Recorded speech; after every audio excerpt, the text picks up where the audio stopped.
好啦，咁啊鏡頭仍然影緊戴紅帽。如果佢排好位之後呢，場賽事啊即將會開始。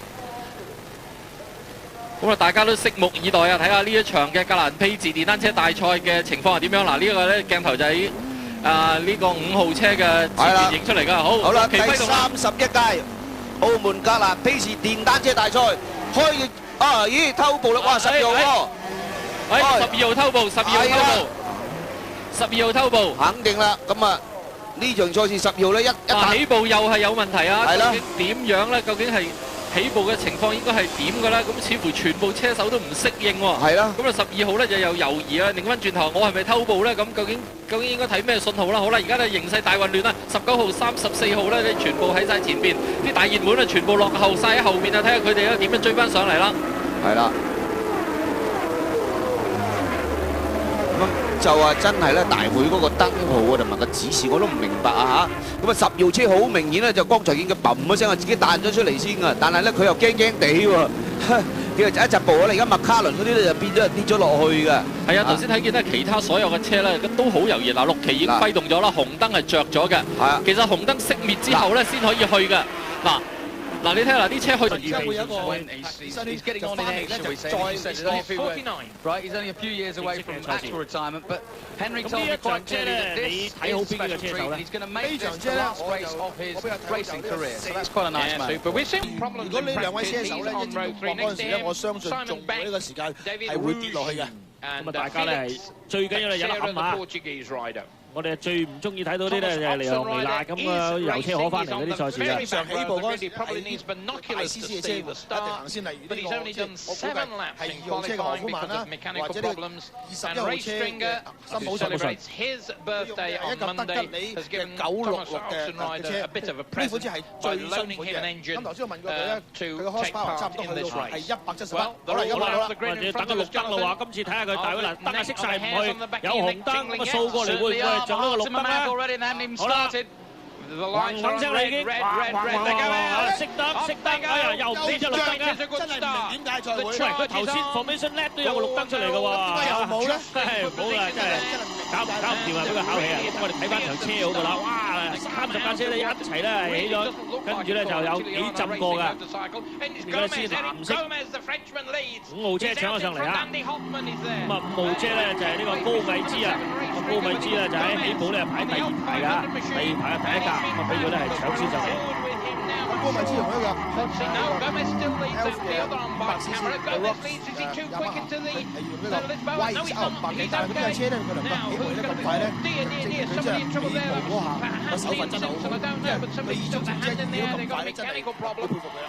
咁啊，第2位跟住咧就係何夫曼啦。咁何夫曼咧就係排第1排嘅第1位啊！嗱，我哋睇下形勢上咧，點解何夫曼咧比呢個高米茲咧係過咗喺左手邊？大家留意下左手邊，最左手邊嗰架咧就係啦。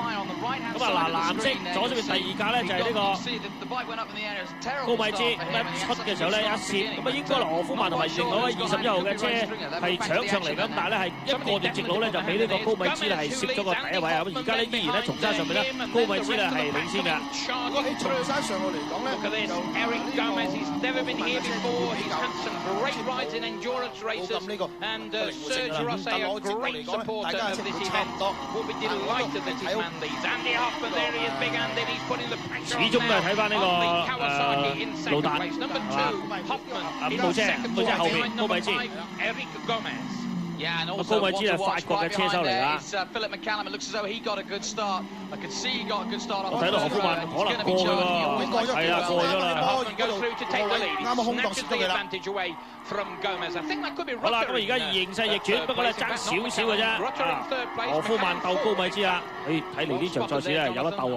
好啦，呢個直路尾我哋叫做 hairpin 收車啦，慢慢啦，係一架架落。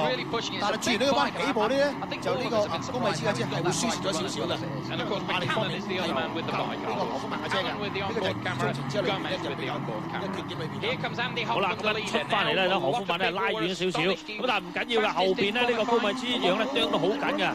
咁咧賽事咧就有係13圈嘅比賽啦。正所謂咧係仲有時間慢慢鬥，亦都冇需要咁急過你。但係後邊見到第3位都搶咗上嚟咧，好急喎。因為後邊嗰排車佢一定要起啲頭兩圈就黐到實晒，同埋我啲線位咧。何夫曼都用得好盡㗎啦。焗住佢唔盡得啦。第三位咧就係我哋一路講頭2位，第3位，哎呀，都好盡啊！呢個發奇啦，嗱呢個人又佢人又冇乜事嗱，冇事啦，呢個第一時間跑埋去。咁打完轉啦，咁啊停晒啦。咁今次賽會就比較做得好好地啦。我覺得紅旗喎，紅旗出咗，紅旗出咗，表示個賽事咧係要終止，佢做得好好啦。有改善，要讚嚇，有改善要讚。咁啊立即咧出示呢個紅旗，因為咧當時其實個情況咧都幾危險下㗎。因為咧呢個高米芝係頭架車嚟嘅，嗰陣時咁同埋呢個車佢呢個彎係叫橫彎，係入嗰陣時望唔到佢出翻入嚟。睇睇爛嘅，睇睇爛嘅。Oh, and I think he knew he was just going too quick into the corner. Very intelligently laid it down.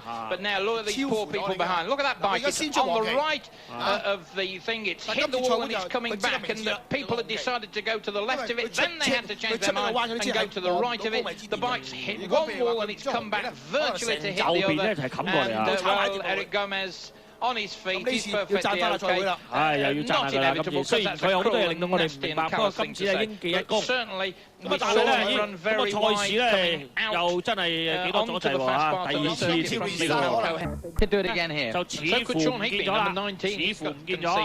咁啊後邊咧就10號鼓勵啦，中間正中央。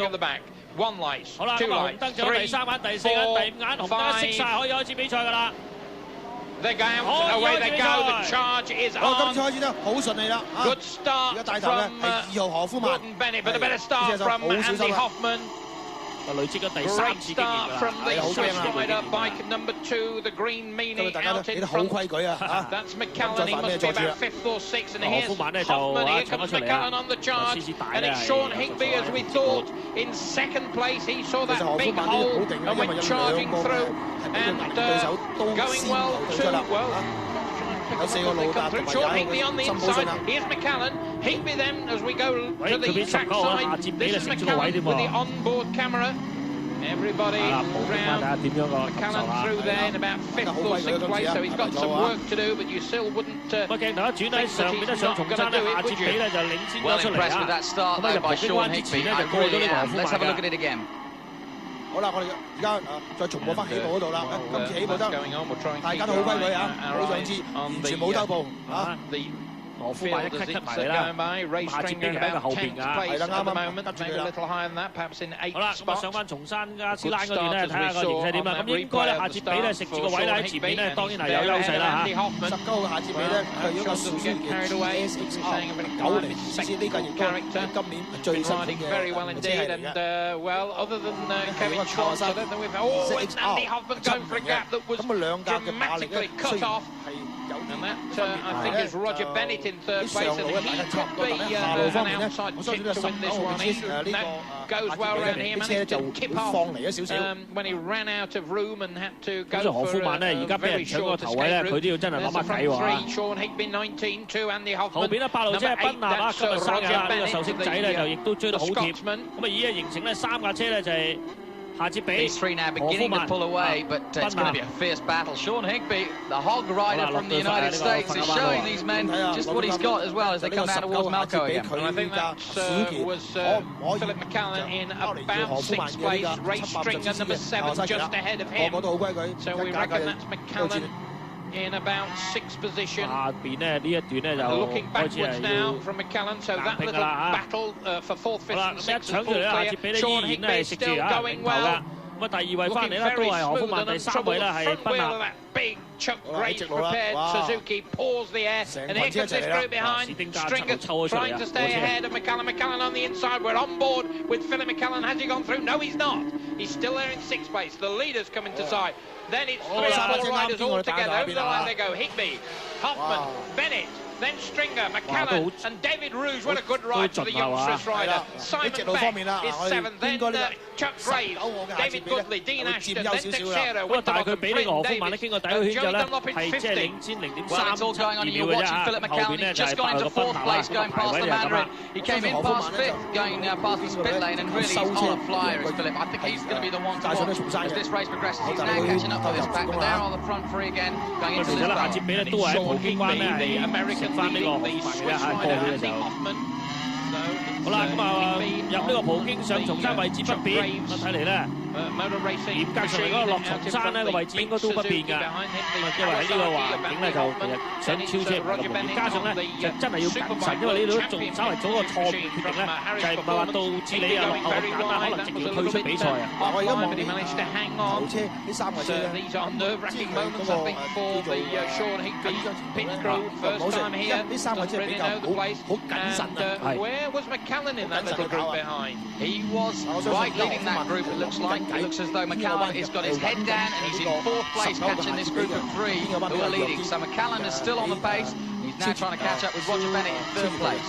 咁因為咧基本上咧10個圈嘅比賽啦，10個圈嘅比賽咧就而家進行咗跑緊第2個圈㗎啦。咁啊原先咧呢場賽事咧就係有30架車跑10個圈㗎，咁而家嚟到呢次咧第3次跑得翻23架車就跑10個圈，即係越跑越少啦，跑越少圈數又係車數又係個位置依然不變啦。呢個下次俾19號車咁啊大緊頭，2號車何夫曼第2，賓納咧係第3位㗎。呢邊咧就係7號車咧就係第4位啦，斯丁加。And all the gang will be there in their little holiday in Thailand, and that could be a birthday party. It certainly will be. Bet on this result, though, I thought, to see who's going to have the most celebrations. We're looking from Philip McCallan's bike now as they go down the hill again towards the fastest pass of this circuit, and Philip is great through here. And you can see already he's beginning to catch with this pack of 3. And I love watching Philip ride because you can tell by his posture when he's serious. 喺呢度咧見到咧，原來麥卡倫已經過咗呢個史丁加進佔第4位啦，一字排都睇到啦。19號、2號、8號。如果咁睇情緒嚟咧，呢個麥卡倫咧後上機會好高啊！呢隻車嘅佢成為咧 B2 Prospect Race Stringer in 5th place. 2 laps completed in what is now going to be a 10-lap race. Behind it, Higby is Hoffman, then Bennett, then comes the next group through McCallan, Stringer, David Rouge in 6th place. Can't say how good that is for the young Swiss rider. Simon Banks 7th, Chuck Graves is 8th, 9th is David Goodley, and Felix Teixeira is there, the Portuguese rider going well in 10th. Well, Philip McCallan is the one to watch, and that's where the cameras are on at the moment. And it is going to be interesting from another point of view, Chris. Usually in this race, we get a couple of protagonists that have kind of been watching each other all weekend and kind of have not a gentleman's agreement, but they know each other's style, they know each other's rides. We saw Whittam and Fogarty back in the early 90s. But it's going to be interesting to see what Philip does with these 4 or these 3 in front of him when he gets alongside him, because I don't think either of them or any of them want to give anything away here. They don't. Philip McCallan is just inching closer to that group ahead, and time is on his side. We're on lap 3 of 10, and anyone who decided that they would be there picked for the sweep stake, I think probably looking good at the moment. 可以追翻㗎。我相信喺法甲灣之前咧，佢會喺4嚿黐住後嗱，越嚟越近啦，見到麥卡倫已經係上啦。We're on board with Philip McCallan. We could see the trio ahead, but boy, is this twisty at the top there. Certainly is. Philip's an expert at this, and he was saying to me earlier in the week that he's only just getting back to fitness after that big crash he had. He really wants to do well here. He's had a lot of problems in qualifying and the practice. He had a brake go on, and that gave him a big scare. He's had problems with the engine itself, but it looks as though the actual bike is on song now, and Philip's got that, as I said, that posture that says, I want this one badly. Talking of men coming back from injury, just talk about Nigel Davies, number 17. He's 13th at the moment. He too had a big get-off at the澳門電單車格蘭披治賽。This is his first race since returning to action. 4兩撥千斤啊，實係。 So down towards the Malco again, and Philip McCallan is just pushing very hard. You can see from on board how close he's coming now. He's a lot faster through that Malco. He's right behind Roger Bennett now. Watch him come round and still on board. 最緊要望到，望到有目標追，望到你就收工就得啦。 Grand Prix bike, but an elderly one with just talking breakfast today, and so and Huffman goes through. While I'm talking, Andy Huffman darts through, and Andy Huffman takes the lead. Now, can Andy quicken the pace because maybe he feels that Sean Higby wasn't going as quick as he could have done. 2:37s. The lap sort of times. This man can do 2:32, and maybe he's seeing the signal that McCallum is catching. And look at this, Andy Hoffman has lit the blue paper. He's setting off like a scolded cat. Now can McCallum catch him? That's the question. He's got to get past both Hoffman, both Roger Bennett, and that's going to be the problem. I think that's going to where Hoffman's challenge is going to come from. If anybody, it's going to come from McCallum if he can catch up. And I think Philip's best bet is at the back of the circuit where he's very, very 真係4間車一字排可以翻入嚟啦。乜要即係何夫曼咧有少少嘅佔先優勢，但係佢呢個第二麥卡倫後邊係過啊，過咗架先，係啦，佢一架過啦。矮仔上樓梯啊，齊啦。咁啊，哇！呢個何夫曼咧喺一上從喺度掉頭望啊，我望後邊睇啲車咧追成點先？因為麥卡倫其實可能佢而家係心都係驚麥卡倫嘅喎。我都咁話啦，因為麥卡倫已經進佔到第3位㗎啦，因為佢由後邊殺上嚟咧，應該知佢嗰個氣勢好多㗎。咁而家已經行緊第4圈㗎啦，完成咗3圈嘅比賽啊。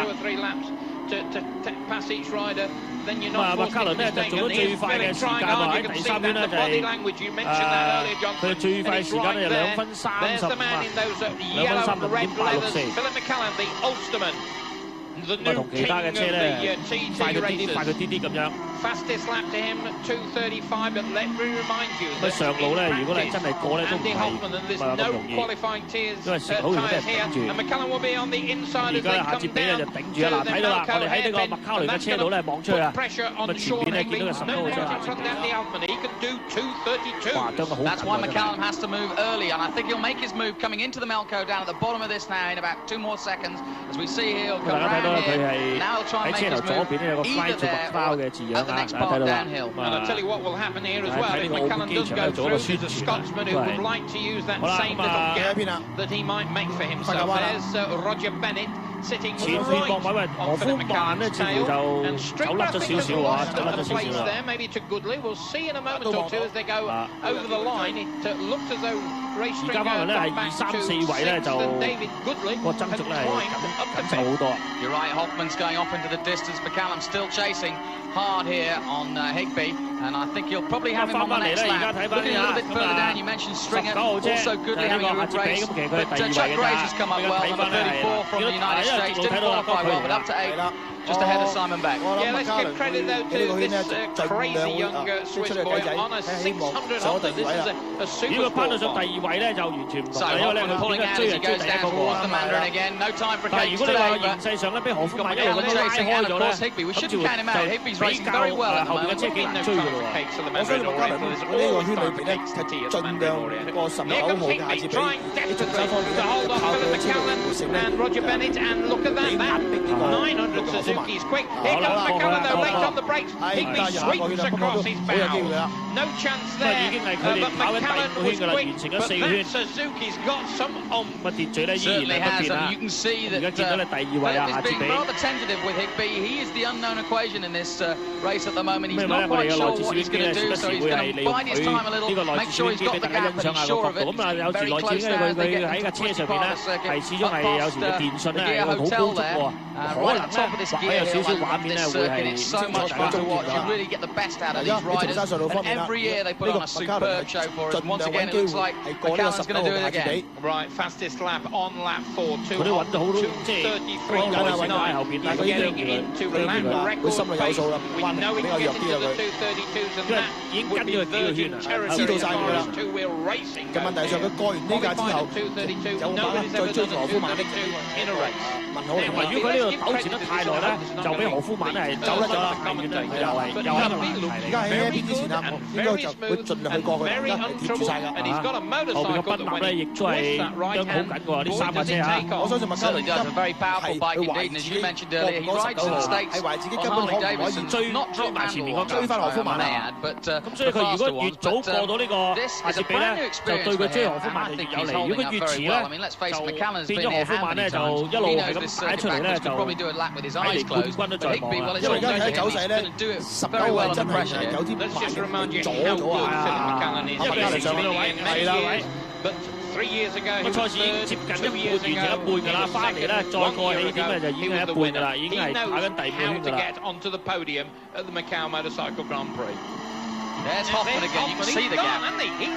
好啦，而家2、3位之爭真係好激烈啦。呢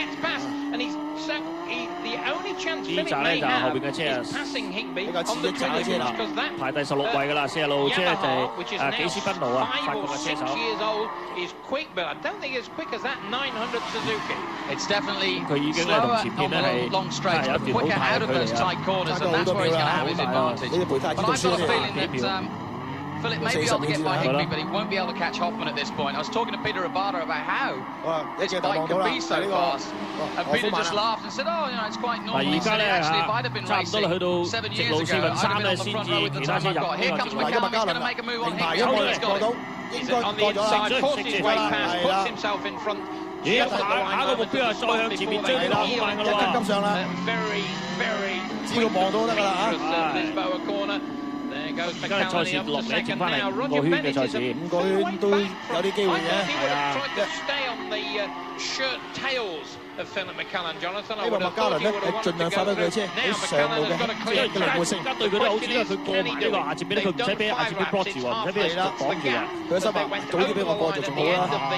佢早啲俾佢過咧，佢夠時間去再追嘛。因為而家前面呢個何夫曼咧，同呢個亞捷比同第2位嘅時間咧，相差有冇6秒左右啦。6秒對佢嚟講都好辛苦去追啦。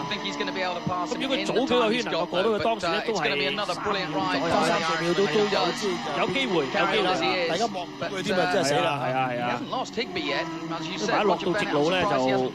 又完全係接唔知個力着數啊，馬力大啊！即係何夫曼嘅車咧就140。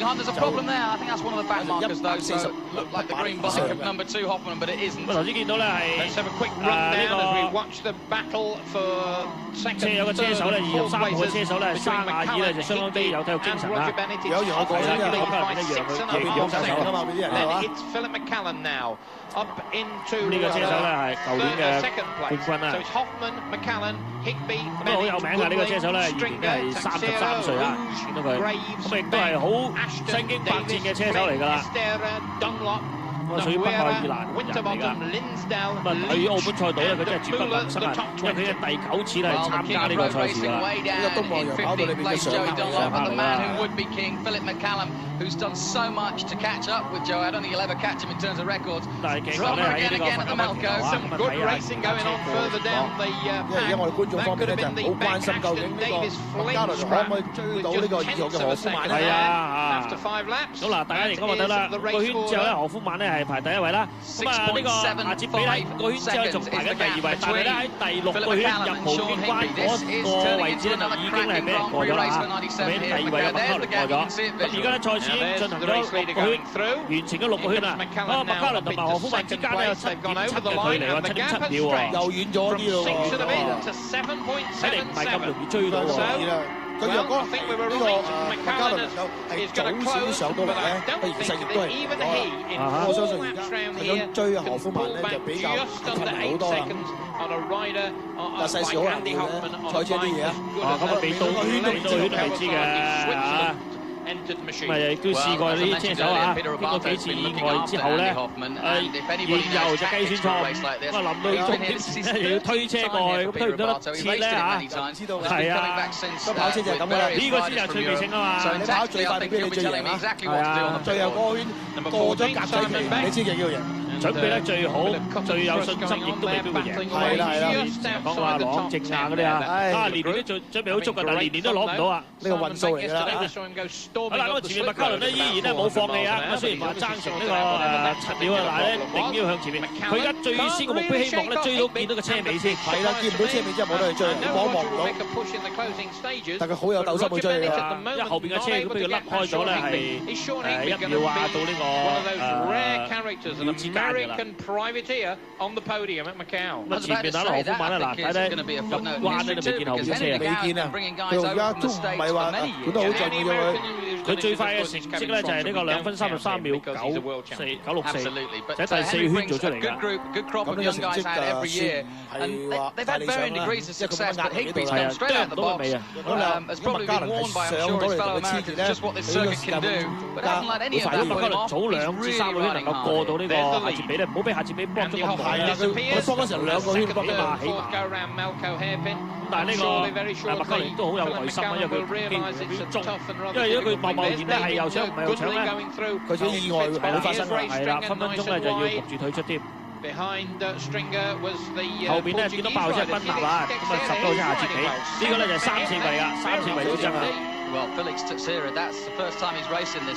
前面咧係麥嘉倫咧依然咧係好心急啊，慢急還急啊！呢個何夫曼就一於有理冇理，佢啊慢慢嚟啦。因為個時間真係7秒幾，佢大把起手啦嚇。何夫曼咧最快喺試車做最顯中咧就2分32秒88，但係睇嚟咧今日逼唔到佢做翻呢個時間，因為啊麥嘉倫係上嚟係俾唔到壓力㗎啦。冇辦法啦，麥嘉倫已經後邊盡量上啦，一架過。但係咧似乎咧都係好似嚇窄海茫茫咁啊，聽唔到車尾啦。So it's not an easy bike to ride. 觀眾方面就希望兩架車能夠即係大家互相協調，睇到啦，真係睇啦，大家埋牙嘅情況。45號車啊，德斯亞葡萄牙嘅車手啊，佢所揸嘅一架 Suzuki 嘅 GS 70，咁佢位置咧都係喺頭6位啊，啱啱掹住第6位㗎嚇，但係同頭車有24秒嘅距離啊。佢最快嘅試車紀錄係2分37，算係一般啦，叫做啊。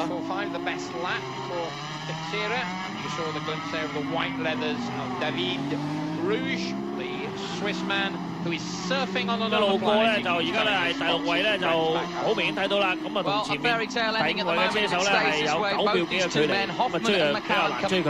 後邊嘅車手你同佢有接近係4秒嘅距離，亦都係見唔到有車咧係追上嚟，咁所以形成咧好似睇住個油車河咁嘛。係啊，佢完全係冇壓力嘅。啊，如果麥嘉倫都好搏命去追啊嚇！佢啲視位都要到好盡嘅麥嘉倫。嗱冇辦法，望唔到個車，望唔到車尾都望唔到啦。因為賽事咧已經係進行緊第8個圈㗎啦。我翻個終點之後咧就有2個圈嘅賽事嘅啫。咁啊第3、4位咧仍然搞到好緊㗎，賓納咧就係俾呢個夏捷比壓住啦。個情況一如咧早2圈夏捷比食住呢個一模一樣啊，麥嘉倫一模一樣啊。但呢兩架車我相信佢調位機會就唔係太高㗎啦。Well, now we'll see what this 當然呢 American's 個 made of 賓納係想過去頭，但係都唔 Roger 係 Bennett 事 has 啊。done this many times before. Second, of course, here last year. That was a big surprise. He qualified so well. And you're right, it's his birthday. You have nothing more than be right up there. And we'll just see how good this Higby guy is now because Roger's right behind him where he needs to be. Just watching him as they come through the right hand. There you are, 史丁加英國嘅車手啊。Well, he's in serious trouble now because I think Colin Aldridge is working on the bike, so it's desperation time. We won't appreciate that much. But Ray Springer, a good weekend, but unfortunately ends. 咁佢喺未入邊之前咧，佢嘅排位就排第11位。咁啊總名次咧嚇，整個賽事咧就冇乜特別大嘅影響㗎。好啦，呢個睇翻2、3、4位啊，咁啊順住咧係過翻嚟啊入呢個入彎㗎。呢個賽事都1波3折㗎啦嚇，希望呢個好安全嘅之下能夠完成啦。呢場賽事咧本來都係10點9左右啊，10點8、9開始嘅，咁足足咧就搞咗成個鐘頭都未賽完喎，而家仲未賣到尾㗎。咁好啦，咁啊不過咧。第3節開始咧，大家都即係吸收咗經驗啊，吸收咗教訓啊，咁啊規矩好多，咁啊完全咧係冇任何意外產生。啲經驗又出現啦嚇。喺爭逐方面咧，何夫曼咧亦都係喺初段已經係搶咗上嚟帶頭啊！一路咧後邊車咧冇辦法威脅到佢啊！又有車。 冇事，車手冇事啦。個車就變咗個沙皮車嚟嘅。咩 number 我睇唔到，可能係兩個字，幾號22或27，咁啊唔知啦。我睇翻個車，可能呢個22啊，艾斯德神啊。卡瓦沙基啊，艾斯德神啊，奧地利嘅車手。 佢試車時間就係一般係2分43秒，個人冇事啊！哦，要派住出嚟啦已經，派咗出嚟，揼埋去，你又好彩嘅人冇事，係咯。咁我哋成日講啦，呢個喺街嘅賽道咧，就一次嘅意外咧就足以退出㗎啦，係啦。 冇得話咧，係鏟咗上沙，鏟咗上嗰個完全冇噶，胎圈乜都冇噶啦，咁啊完全要下年再嚟啦，明年再見。睇到何夫曼如果油車可慢慢行，何夫曼呢度啊，佢都冇威㗎啦，呢架車攝喺一個防撞欄地啊，唔怕俾人撞，唔怕俾人撞，有條平佢都俾人撞㗎。何夫曼咧又過咗架慢車，落翻呢個。 發夾彎，咁啊翻嚟咧就最後一圈嘅咯喎，佢再9秒都好難追啊！我諗呢個加倫會搏啦，因為而家我諗佢而家都係力捧第二啦，係啦。咁啊上屆冠軍，今屆咧都係攞翻亞軍啫。因為佢試車方面咧，佢出現嘅問題啦，所以佢唔理想啦。佢都好盡力去跑㗎啦。其實試車都好重要，因為咧你個時間好咧，能夠令你喺排頭位咧，你起步容易，起步搶咗出嚟咧，咁啊自然咧就係啊嗰個成功嘅因素咧係會高啲嘅。而麥嘉倫今次咧長喺第3排裏邊啦，咁嘅位置方面唔係咁好啊，咁但係佢能夠跑第幾個位置咧，係算係已經有啲交代啦。咁而家已經進行最後一圈嘅比賽啦，咁何夫曼依然咧就係守住第1位，咁第2位麥嘉倫，第3位咧夏哲比，咁第4位係呢個賓納。好啦，啱我都啱一頭一尾啊！一個入彎，一個演出啦，係啦。慢慢維持啦，啲要啲何夫曼好穩陣啊，放鬆曬慢慢行啦。明顯睇到咧，佢已經都搏㗎啦，搏啦嚇！啲身體嘅動作已經冇咁大啦，冇大動作啦，冇壓迫感啦，冇啦。Well, it's more on boards of Callan's bike as he goes past another back marker. Philip Callan will be well pleased with his day's work. Second, he was perfectly good enough from what a terrible weekend he's had, actually. The returning champion has not let himself down at all. He's done real well. 一定要將呢啲咁嘅我哋賽例咧，一定要熟練，因為落到去跑道嗰時咧，你唔單顧自己，要顧及其他人嘅安全嘅。個賽車咧都要講下呢個武術有武德啊，賽車要講下車德啊，係嘛？好啦，咁何夫曼咧就輕描淡寫，慢啦已經嚇，已經完成咗仲有半個圈到啦，佢翻返落去直路就格仔旗一揮，咁啊同頭2車嗱麥嘉倫而家先見佢啦，咁啊相差時距咧就8.5秒啊，嘉倫都唔搏啦，冇第2就算數啦，因為後邊嘅夏哲比又俾佢食住，夏哲比亦都食住賓納，得嚟如無意外咧，呢個係以咁嘅次序翻嚟啦，係啦，無意外的話啦，係啦，咁但係咧我哋請講啦。瞬息萬變，咁而家咧就始終未見格仔旗咧就唔可以落實。好啦，落發夾彎，落發夾彎落完咧就過呢個水塘灣，如果彎嗰陣咧係得就得，唔得就唔得㗎啦，係嗰個最後機會㗎啦嚇。明年再見啦。係。咁啊睇到何夫曼得啦。哦，我都用細嘢學下頭咁翻嚟啊！格蘭披治電單車大賽咧就係最高榮譽嘅賽事啦，電單車嚟講喺澳門車。咁啊，攞咗兩嘅冠軍亦都算得簡單啦。嗱，佢翻嚟會中線㗎啦，格仔旗一揮。哇，格仔旗連埋格仔衫啊！哇，好多咩白色嚟㗎，白色嚟㗎，襯第一套啊！俾人睇唔到喎。何夫曼第1，咁啊呢個麥嘉倫第2，夏哲比第3，賓納咧就係第4位。咁啊，其他咧就係古里咧就以第5位過終點㗎。咁啊，再翻嚟咧，見到咧應該係另外一架車咧係十路車就未係㗎，啊頭先講啊，十路車未係㗎。咁而家咧見到四15號車係啦，啊415號車咧就係第6名翻嚟㗎。就係呢個德斯亞葡萄牙嘅車手。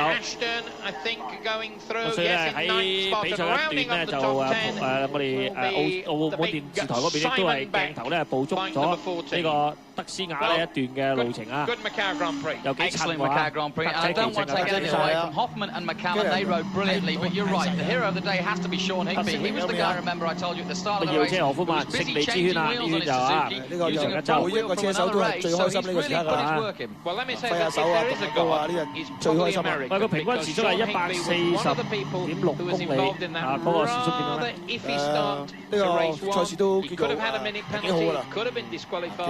Instead of which, lived to fight another tail and managed to get. 咁咧，而家咧後邊有啲車咧，仲而家先至翻嚟啊。Well, my thanks once again to everybody here in Macau. 好，40路車好開心啊！40路車終於咧完成呢個賽事啊！呢個幾斯賓奴啊，法國嘅車手。咁其實呢一場嘅賽事咧，就可以話何夫曼咧就無驚無險啦。佢只係第二個圈咧就係搶翻頭喺葡京灣咧係過咗呢個夏捷比咧，就一路咧領放啊。咁而夏捷比咧就一路本來守緊第2位，咁但係最終亦都俾呢個麥卡。咁今次都有其他嘅車手咧就係參與，咁變咗係7路車起步比較慢啊，即刻遞手咧試後邊嘅車。